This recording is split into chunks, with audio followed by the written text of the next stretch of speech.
আসসালামু আলাইকুম। এক্সপার্ট হলিডের পক্ষ থেকে সকলকে অভিনন্দন। আজকে আলোচনার বিষয় সেনজিনভুক্ত দেশগুলোতে কোথায় একটুখানি স্যালারি বেশি দিচ্ছে এবং কি কোথায় স্যালারিটা একটু কম দিচ্ছে সেম কর্মের বিপরীতে।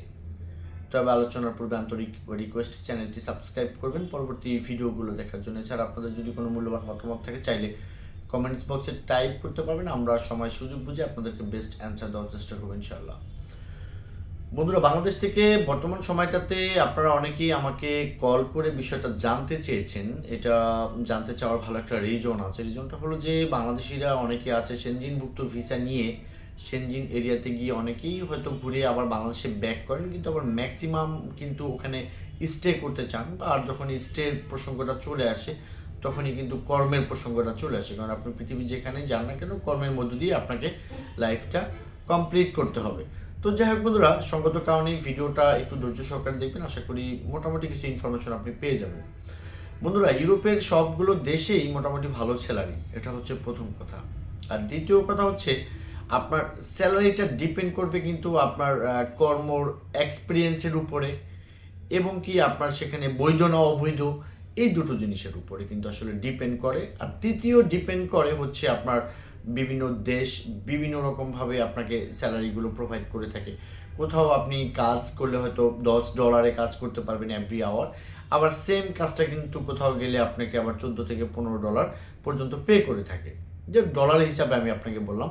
তবে সেনজিনভুক্ত আপনাদেরকে আমি 3 থেকে 4টা কান্ট্রির একটু ধারণা দেওয়ার চেষ্টা করব। সেখানে কিন্তু আসলে আপনার স্যালারিটা মোটামুটি ভালো দিয়ে থাকে।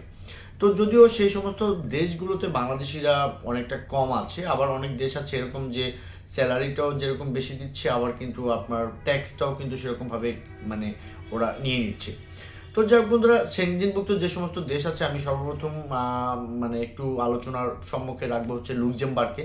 আপনারা জানেন যে ইউরোপের ছোট একটি দেশ লুক্সেমবার্গ, কিন্তু অর্থনৈতিক দিক থেকে কিন্তু খুবই স্বয়ংসম্পূর্ণ একটি দেশ আপনি বলতে পারেন। সঙ্গত কারণে লুক্সেমবার্গে যারা থাকে তারা কিন্তু আপনার যদি ইউরো হিসাব আপনি যদি করেন সেখানে আপনার সর্বনিম্ন স্যালারিটা কিন্তু আপনার 2000 এরকম একটা স্যালারি কিন্তু প্রোভাইড করা যায় বা অনেকে পেয়ে থাকে। তো স্যালারি কিন্তু এর উপরে আরও অনেক আছে। আমি একটু আগে যেটা বলেছি যে সেখানে আপনার বিভিন্ন পরিবেশ বা কর্ম এক্সপিরিয়েন্সের উপরে কিন্তু ডিপেন্ড করে, অথবা আপনি কতদিন যাবত একটা কোম্পানিতে কাজ করছেন সেটার উপরে কিন্তু মোটামুটি এটা অনেকটা ডিপেন্ড করে থাকে।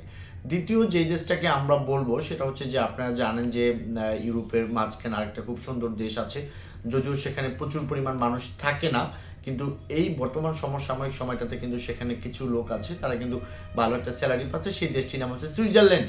সুইজারল্যান্ডে বেসিক্যালি মানুষ গেলেই যে বৈধ হতে পারে তা কিন্তু নয়, সঙ্গত কারণে সেখানে স্যালারি বেশি থাকলেও মানুষ কিন্তু স্থান পরিবর্তন করছে। তৃতীয় দেশটির কথা আপনাদেরকে আমি বলবো সেটা হচ্ছে হিটলারের দেশ অর্থাৎ জার্মানিতে। জার্মানিতে কিন্তু আপনার স্যালারি মানটা মোটামুটি খুবই ভালো, কিন্তু আপনি যদি আবার বিপরীতে খরচটা করতে চান সেক্ষেত্রে কিন্তু ভালো একটা খরচ সেখানে চলে যাচ্ছে। চতুর্থ দেশ হিসাবে আমি আপনাদেরকে বলবো যে আসলে একদমই প্র্যাকটিক্যালি তাদের সাথে কথা বলে বিষয়টা জানতে পেরেছি, সেটা হচ্ছে কিন্তু আসলে ইতালিতে যদি আপনি কাজ জানা থাকে মোটামুটি স্কিলে বা নন স্কিলে আপনি যেভাবেই যান না কেন মোটামুটি আপনি প্রাথমিক অবস্থায় আপনার 1500 ইউরো ইনকাম করতে পারবেন, এবং কি এর চাইতে অনেক বেশি কিন্তু ইনকাম হয়ে যাচ্ছে অনেকের যারা দীর্ঘদিন যাবৎ আছে এবং কি কাজ সম্পর্কে যাদের যথেষ্ট এক্সপিরিয়েন্স আছে।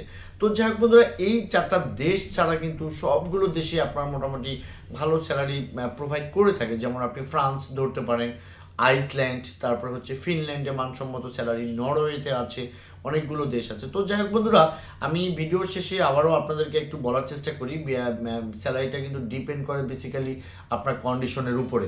তো এছাড়াও যারা নর্মাল দেশগুলোতে আছে যেমন লিথুয়ানিয়া, এস্তোনিয়া, তারপরে আপনার স্লোভাকিয়া, ক্রোয়েশিয়া, তারা কি স্যালারি পাচ্ছে না? না, তারা স্যালারি পাচ্ছে, কিন্তু প্রাথমিক স্যালারিটা সেই সমস্ত দেশে একটু কম হলেও যারা দীর্ঘদিন যাবৎ কাজ করছেন তাদের কিন্তু স্যালারিটা মোটামুটি স্ট্যান্ডার্ড আকার একটা স্যালারি আছে।